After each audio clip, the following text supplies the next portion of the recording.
السلام علیکم. نن موږ د انګلیش د اهم پریز په حوالو سره خبرې کوو او دا هغه پریز دی کله چې تاسو دا پریز یاد کړئ تاسو به ښه په ډاډه زړه خبرې کولی شئ او ډېر کمال کلاس دی نن. دا کلاس تر اخره پورې وګورئ.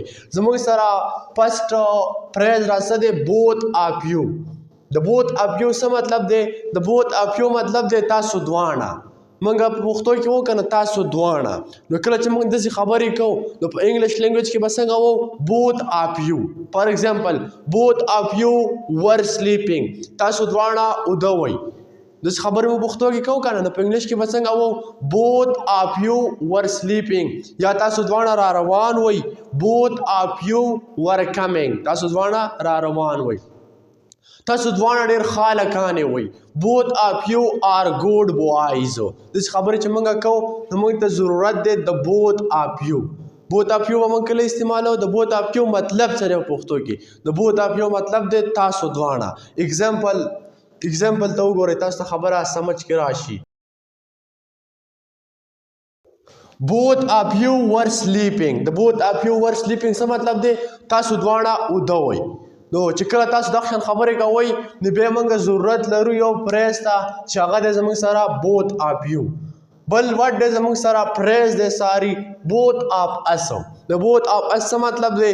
د بوت آف اس مطلب دی موږ دواړه. کله چې موږ داسې خبرې کوو چې موږ دواړه هلته ځو، موږ دواړه ښه هلکان یو، موږ دواړه روټۍ خورو، موږ دواړه چیس کوو، موږ دواړه د هغه سره میلاویږو. داسې خبرې هم پښتو کې کوو که نه بیا موږ ته ضرورت دی د پریز ضرورت دی کم پریز دا به موږ لګو بوت آف اس. بوت آف اس به موږ لګو. کم پریز به لګو؟ بوت آف اس. د بوت آف اس مطلب دی موږ دواړه. اگزامپل ته وګورئ.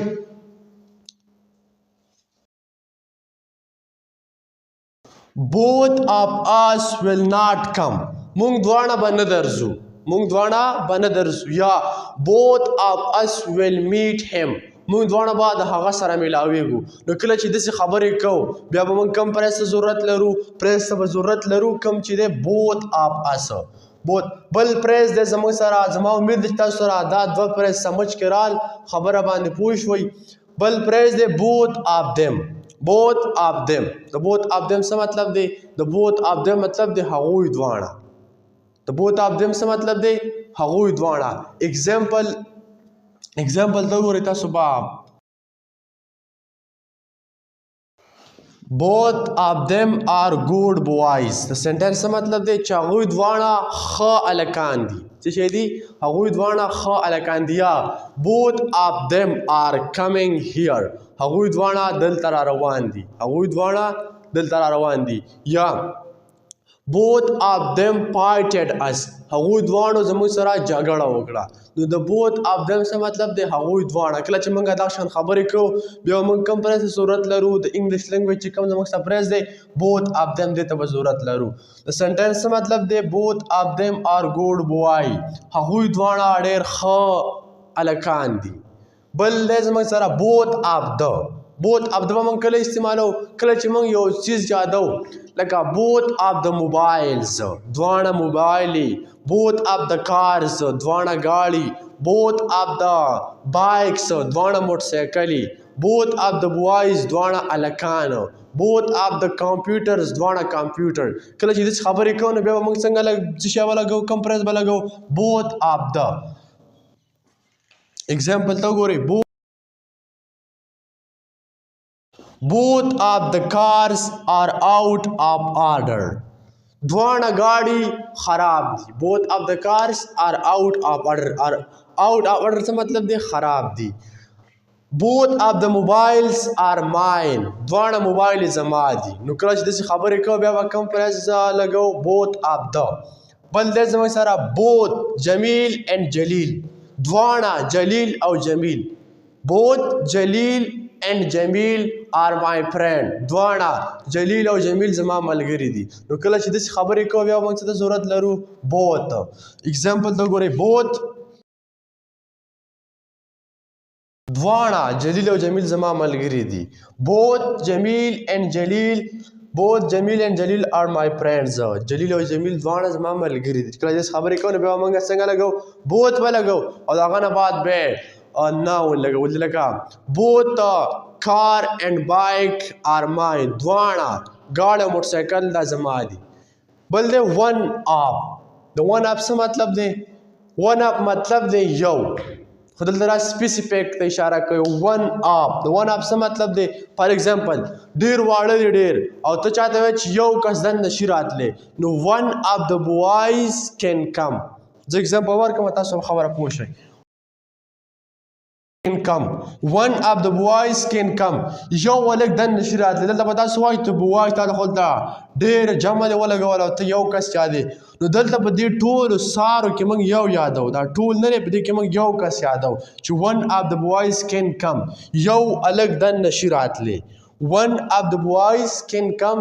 یو الګ دننه شي راتللی. one of the girls is laughing.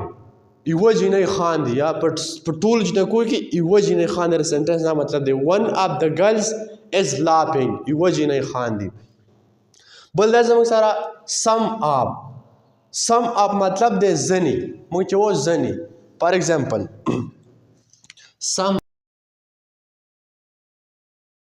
some of the boys are laughing. سنټنس څه مطلب دی؟ چې ځینې هلکان خاندي، یعنې ډېر هلکان یې په هغه کې ځینې هلکان خاندي. نو په دغه ټایم کې موږ کوم سنټنس ته ضرورت لرو؟ sum up. some of the boys are laughing. ځینې هلکان خاندي. زما امید ده چې تاسو به په دې خبرو باندې پوه شوي وئ. اوس زموږ سره پاتې شو none up، all up، half up. د دې استعمال یادو او تاسو ته خبره یادول غواړم. none up مطلب دی یو هم نه. د none up څه مطلب دی؟ یو هم نه. فار ایگزامپل ته ایگزامپل وایي تاسو به خبره سمجھ کې راشي. none of the boys can come. یو الګ هم نشي راتلی. none of the boys can come. یو الګ هم نشي راتلی. د none of the boys څه مطلب دی؟ none of the boys can come د دې سنټنس څه مطلب دی؟ چې یو الګ هم نشي راتللی. د none of څه مطلب دی؟ یو هم نه. بل دا زموږ سره all up. د all up مطلب دی ټول. all up څه مطلب دی؟ ټول. فار ایگزامپل all of the boys are happy. ټول واړه خوشحاله دي، یا ټول واړه خفه دي. په انګلیش لینګویج کې به دا څنګه وي؟ all of the boys are sad. ټول واړه وږي دي. all of the boys are hungry. نو داسې خبرې چې موږ کوم ته د کوم پرې ضرورت دی؟ all up. زموږ سره پاتې شو last one half up. د half up مطلب دی نیم. د half up څه مطلب دی؟ نیم. فار ایگزامپل half up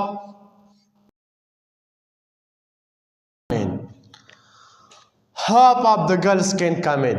ځینې جینکۍ دننه شي راتلی. half of the girls can come in. ساري ځینې نیمې جینکۍ دننه شي راتللی.